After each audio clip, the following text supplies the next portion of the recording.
state and our nation. Yes, oh, we hear some applause, that's good. Hold that, we'll get to it.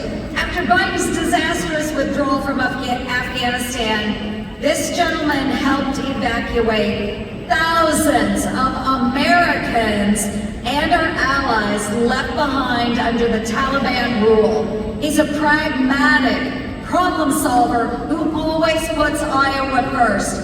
Please join me in welcoming my friend, Zach Nunn. Way to go, Zach!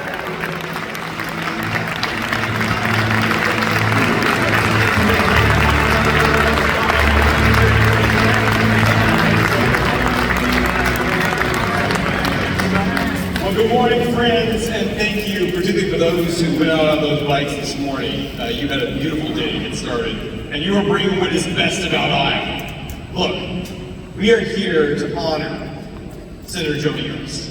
Now, she has proven herself on the battlefield. Many of you served with her in the Iowa National Guard when she commanded troops going into a combat zone. Many of you have seen her be not only an incredible success in Washington, D.C., but spend time right back here in Redwood, right back here in every county in Iowa, and taking what works in Iowa to try and make things just a little bit better for all of us in Washington. And what some of you may not have seen, but what I love most about Joni is I get to see her as a mom of her daughter Libby, now serving in the U.S. Army.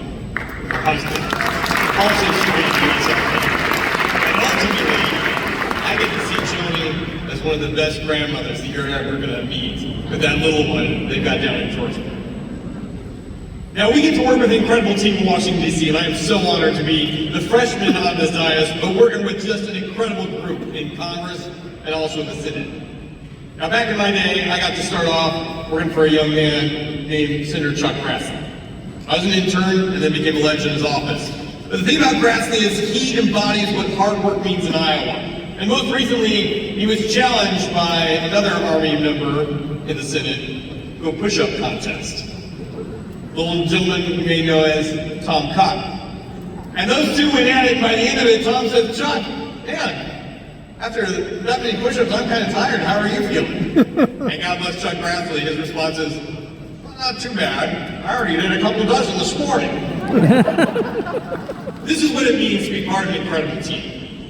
Now, when I work with my friend, Ashley Hinson, who has done battle after battle and emerged victorious after victorious from our first time when she was a freshman in the Iowa House, and I was the whip. And I got the opportunity to kind of work with Ashley.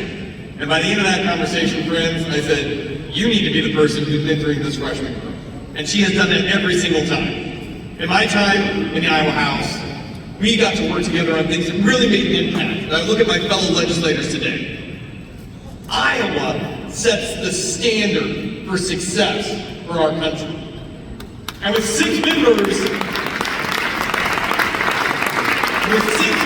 serving in Congress today, we have outkicked our coverage every chance we get. You know, right before I came back to Iowa, we worked on a very important bill. It's called the Farm Bill.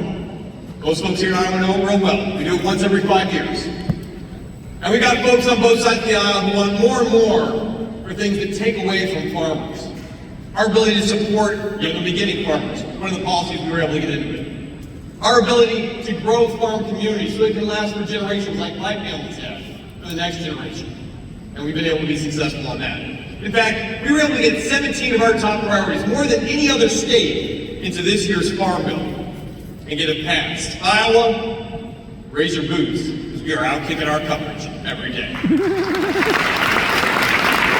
talking about two things that are very important. As a freshman, we don't get to lead a lot of legislation, but so far we've already passed multiple bills.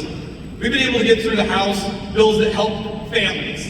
I'm a proud dad of 5 little girls and 1 young man. When I come home on Friday from D.C., as I do every weekend, he and I usually go to the basement and shelter in place until the ladies have the house under control, and then we get to come back up and we're told our chore list is going to be for the weekend. But with that, we've got 2 little foster girls.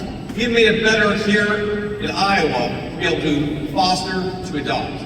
This is something we learned, and we've been able to take it to Washington and get it passed into law. And that means a lot. So for everybody out there, who is adopted or fostered, thank you for your service. You're leading us in the right direction.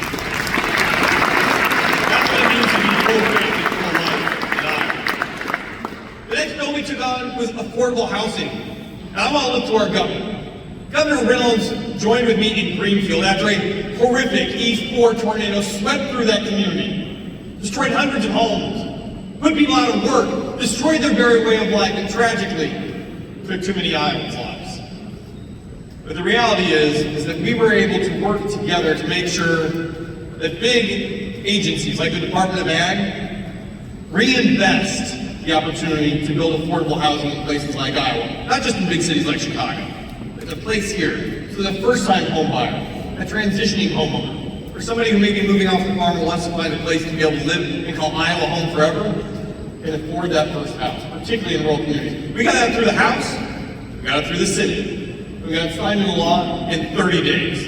Friends, I don't know if you've been watching what's going on in D.C., not a lot of good comes out of that place. But for a freshman to get a bill through Congress in 30 days and signed into law, well, that's some kind of record. But we did it because we heard from Iowans who needed this, and we delivered.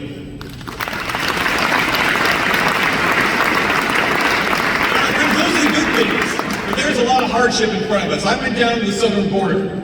I saw where our Iowa National Guardsmen deployed by our governor are helping be the front line in defending our country from an onslaught of 8 million illegals who have entered our country. And tragically, we have made our law enforcement here in Iowa become not only the front line for now stopping this onslaught, they become the last line of defense for our state. Not only is every state now a border community, but we are losing 150 American lives per day due to a deadly drug called fentanyl, a drug made in China, a drug executed and organized and administered to our state by cartels in Mexico, and a drug that is killing families of all walks of life because this president has chosen to do nothing. Now there's a success story here. Our own Governor Branstad can point to it. When he was ambassador, he shut down the flow of synthetic drugs coming from China, backed by President Trump. Friends, we're only 3 short years away from that, and yet we have seen fentanyl ravage communities across the country. But this isn't the only failure of this administration. Yesterday, I filled up hundreds of cars with gas. The reason being, we filled them up at $1.63. You know why that's important? $1.63 is how much it cost to fill up your tank of gas back when President Trump was president of the United States. Think about that. That was only 3 years ago. Next time you go to the grocery store, bacon, milk, the essential things that I got a big old family, I know very acutely how much it costs to fill up that grocery bag. So do you. When our economy has fallen so far, inflation has increased, interest rates have increased, we are putting brakes on the best country in the world and the best economic engine that we have to improve your lives and all of ours.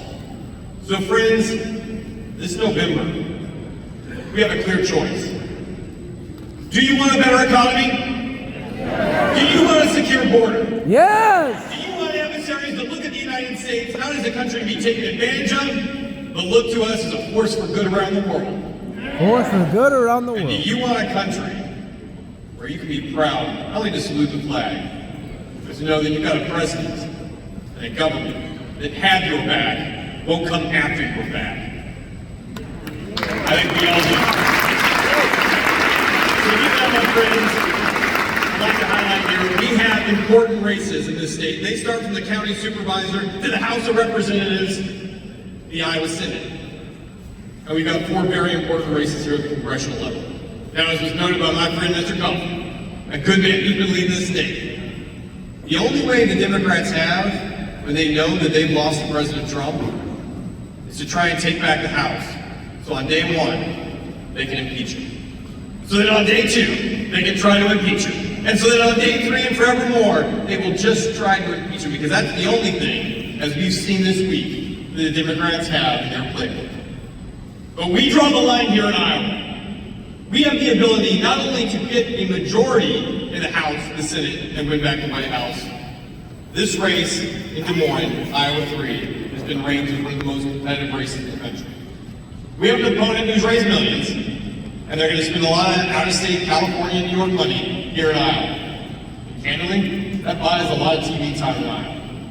But Iowans know better. We have the opportunity not only to win this seat, but I'm asking for your help.